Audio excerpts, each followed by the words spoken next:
So you want to conduct a chi-square test of independence using SPSS? Great! If you've watched our video that explains the concept of chi-square, you may recall the example of the four corners activity, and that the chi-square test counts the number of people in each category. The number of people in each group is an example of the observed count in the data. The chi-square test then compares the observed counts with expected values for each category. In the conceptual video, we provide the example of boys versus girls and whether they would come back to a similar event in the future. The contingency table, or table of observed counts, for that example showed the number of girls who said they would and would not come back, and the number of boys who said they would and would not come back.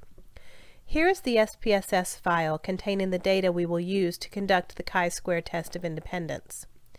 In this example, we are going to compare gender and awareness of STEM due to festival attendance. The question asked festival attendees, did today's event make you more aware of how STEM is part of your daily life? In this example, gender is the predictor variable. We want to know if it predicts different patterns in awareness of STEM.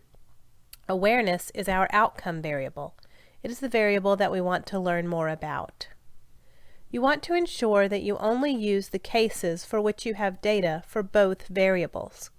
You can select data in SPSS by going to Data, select Cases. You'll then click If and indicate here which cases you want to include. Here, I have indicated that I want to include cases where gender is either male or female and where the answer to the awareness item is either yes or no. That is, both criteria have to be satisfied in order for the case to be used in my analysis. In order to conduct a chi-square test of independence, we go to Analyze, Descriptive Statistics, Crosstabs. Now, we need to indicate which variable is the predictor variable and which is the outcome variable. We will click on Gender on the left and click the arrow next to the rows box to indicate that this is the predictor variable. Similarly, we will click on Aware on the left and click on the arrow next to the columns box to indicate that this is the outcome variable. Next, click on Statistics on the right. This allows us to indicate which tests we want to conduct.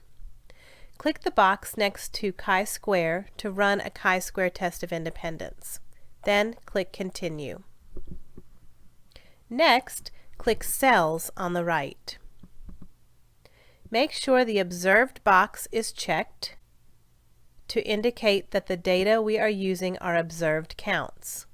In the percentages area, click Row, Column, and Total. Then click Continue. Click OK at the bottom right. SPSS will populate the output window with the results of the chi-square test of independence.